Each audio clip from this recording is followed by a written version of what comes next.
Olá a todos, sejam bem-vindos mais uma vez ao Biodúvidas MG. Na aula de hoje falaremos sobre as questões mais esperadas do canal, no caso as questões do Enem. Vamos falar sobre as questões da última aplicação do segundo dia, o caderno azul número 7, tudo bem? Faremos 5 questões por dia para não ficar muito cansativo, tudo bem? Porque querendo ou não, as questões do Enem são um pouco mais extensas, beleza? Então logo depois da vinheta começaremos nosso vídeo.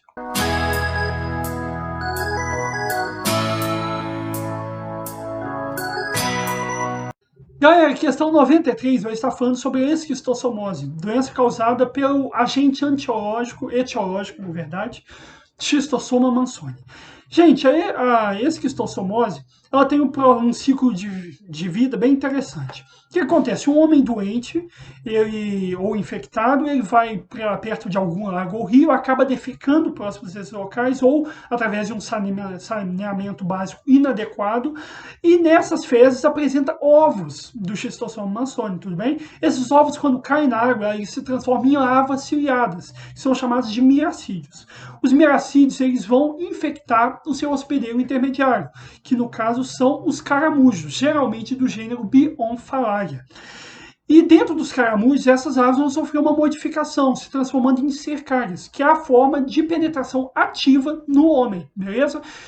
Elas entram pela pele e o que acontece? Geralmente essas pessoas elas vão sentir uma coceira, tudo bem, na pele, que é o local onde a larva entrou. E ela vai direto para as veias do mesentério. O mesentério fica entre o intestino e a parte abdominal. E ela vai copular macho e fêmea, no caso formando ovos, e esses ovos vão reiniciar o ciclo. Quando a pessoa doente fazer as suas necessidades fisiológicas, caso faça com um saneamento básico inadequado, novamente vai para o lago, infecta o caramujo, outra pessoa, e o ciclo assim sucessivamente.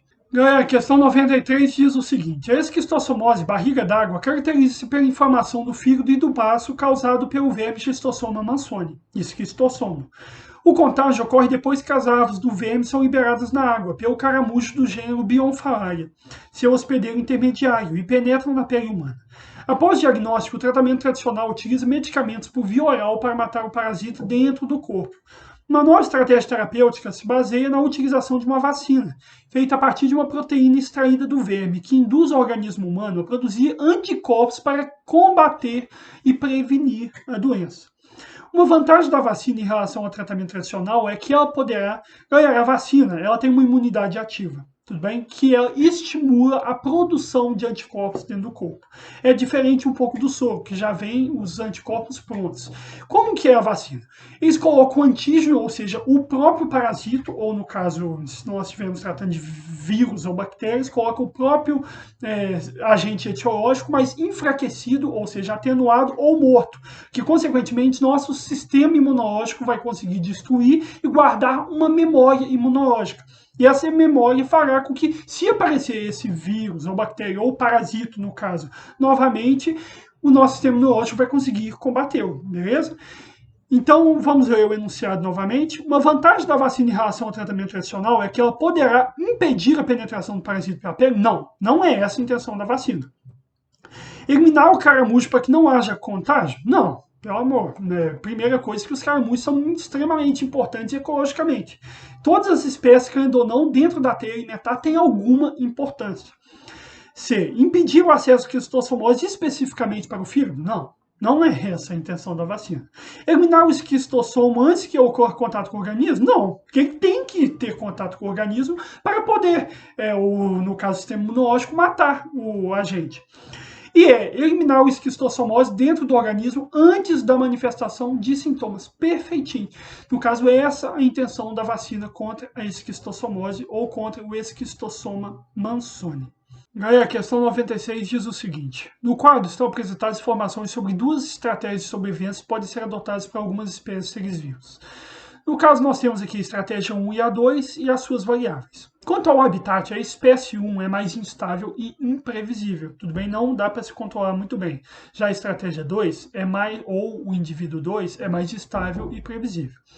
Quanto ao potencial biótico, é muito elevado. Isso é muito interessante, galera, porque quando o potencial biótico é muito elevado, o crescimento populacional, apesar de nesse meio ser instável, o crescimento proporcional está ocorrendo muito bem. É um ponto bem interessante para a recolonização, porque você precisa ter esse crescimento rápido, mesmo em locais de instabilidade. E a estratégia 1 se dá muito bem em relação a isso. E no caso, o potencial biótico da espécie 2 é baixo. Duração da vida curta e reprodução precoce.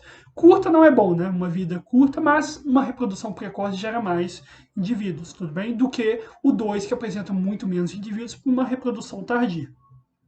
Os descendentes são muitos, como eu disse para vocês, como gera mais indivíduos no 1, os descendentes são muitos, apesar de ter um tamanho corporal menor, que geralmente não vai trazer grandes problemas.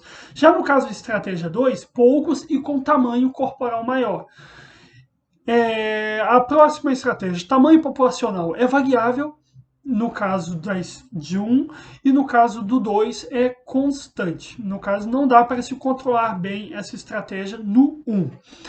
Mas, galera, quanto à recuperação de áreas desmatadas, podemos ver aqui o enunciado. Na recuperação de uma área desmatada, deveriam ser reintroduzidas primeiramente as espécies que adotam qual estratégia? Estratégia 1, pois essas espécies produzem descendentes pequenos, o que diminui a competição com outras espécies? Não. É a estratégia 1, mas não por meio de indivíduos pequenos. Daí não tem nada a ver, tudo bem? Com questão de recolonização. A estratégia 2, pois essa espécie tem uma longa duração da vida, que favorece a produção de muitos descendentes, nós sabemos que por ter uma reprodução tardia não gerará muitos descendentes. C. A estratégia 1, pois essa espécie apresenta um elevado potencial biótico, o que facilita a rápida recolonização da área desmatada certinho, galera.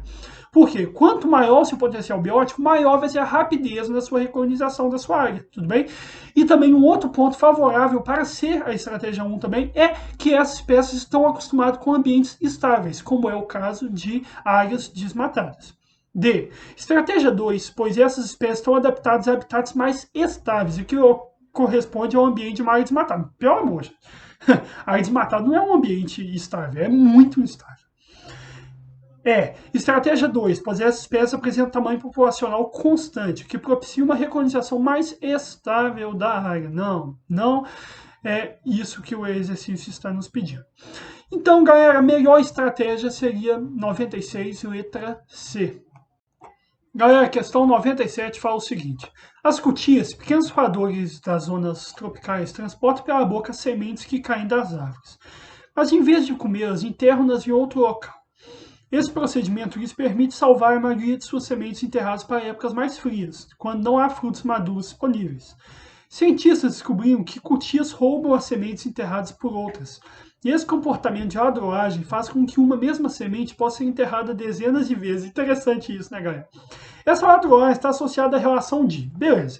Galera, quando uma cutia está roubando de outra, ou seja, uma enterrou a semente e deixou em um outro local, tudo bem, enterrou, e uma outra foi lá, pegou e enterra novamente, o que acontece, gente? Isso daí é uma relação de competição, tudo bem? As cutias, elas estão competindo por aquela semente, beleza? Então ela vai ser enterrada dezenas de vezes, uma cutia vai lá tirar, vai outra tirar, vai lá tirar, tira, vai, e esse processo, consequentemente, elas estão competindo por essas sementes.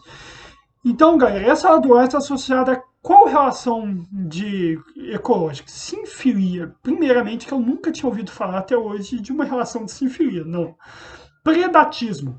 É uma relação em que uma espécie preda a outra. É isso que está acontecendo? Nós estamos vendo uma cutia predando a outra? Não. Então não é predatismo, e nem um animal predando essas cutias. Parasitismo? Não. Nem a semente, nem a cutia está parasitando, né? Então nem tem como ser.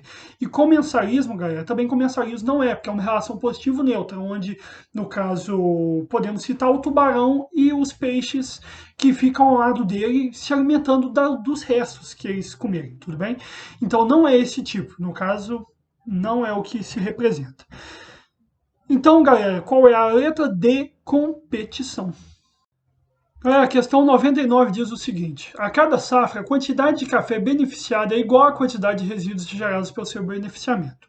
O resíduo pode ser utilizado como fertilizante, pois contém cerca de 6,5% de pectina, que é um polissacarídeo. Polissacarídeo nada mais é do que uma polimerização ou a junção de açúcares menores, formando esses açúcares maiores. Encontramos nele várias estruturas, entre elas carbono, hidrogênio, oxigênio, falando quimicamente. Aproximadamente também 25% de açúcares fermentáveis, frutose, sacarose, lactose, bem como também resíduos de alcaloides, onde encontramos compostos aminados. Aminados, geralmente, nós encontramos na sua estrutura nitrogênio com o hidrogênio, que não foram extraídos no processo.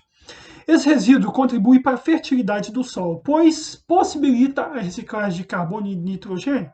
Vamos deixar essa para depois. B. Promove o deslocamento do alumínio, que é tóxico? Não tem nada a ver essa relação. C. Melhora a compactação do solo por causa da presença da pectina. A pectina não faz essa compactação do solo. Eleva o pH do solo em função da degradação dos componentes do resíduo. Galera, o pH pode ser algo muito negativo se for alterado, então não é muito bom alterar essa elevação do pH. Apresenta efeitos inibitórios de crescimento para a maioria das espécies vegetais pela cafeína. Não, galera, não tem relação com a inibição de crescimento de espécies vegetais. Galera, e a letra A, possibilita a reciclagem de carbono e nitrogênio? Perfeitinho, galera. Por quê? Como eu já disse para vocês, os polissacarídeos, os açúcares, apresentam na sua estrutura vários carbonos, inclusive isso faz uma reciclagem de carbonos no solo.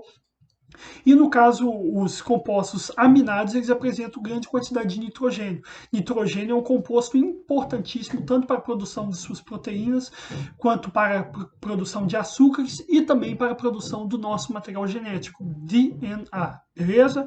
Então, a melhor possibilidade é a reciclagem de carbono e nitrogênio, letra A. Galera, agora indo para a nossa última questão do dia, questão número 100. Um alimento orgânico deve apresentar em sua embalagem um selo de uma instituição certificadora, garantindo ao consumidor que, além de ser um alimento isento de agrotóxicos, também é produzido com técnicas planejadas e controladas. A técnica de produção desses alimentos causa menor impacto aos recursos ambientais, contribuindo para melhorar a qualidade da vida das pessoas. Nesse sistema de produção de alimentos vegetais, o controle de insetos é manejado por meio do... No caso, galera, existem diferentes formas de você evitar essa predação de insetos a esses alimentos vegetais. Uma delas é a transgenia, tudo bem? A inserção de algum material genético de alguma espécie para fazer com que essa espécie se torne resistentes a essa predação ou produzam algum produto tóxico que faça com que esses insetos não cheguem próximos ou evitem a competição com outras plantas.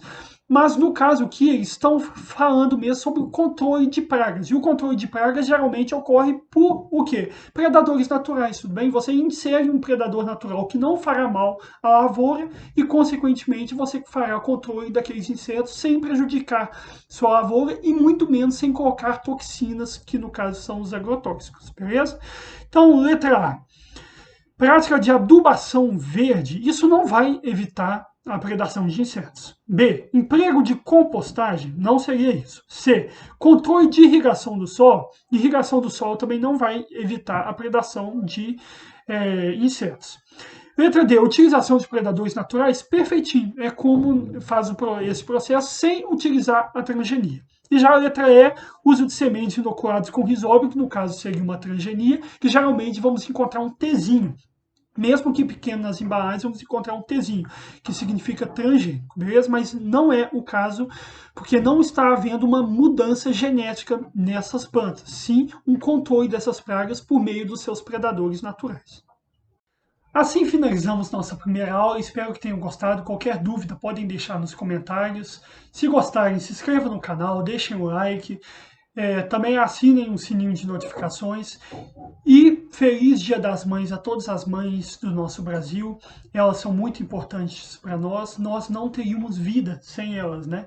Elas são verdadeiras guerreiras e por isso eu venho aqui deixar meu feliz Dia das Mães para todas as mães do nosso canal. Fiquem com Deus e no próximo sábado teremos mais questões sobre o Enem. Fizemos as 5 primeiras questões e logo no próximo sábado continuaremos. Fique com Deus e biodúvida para todos.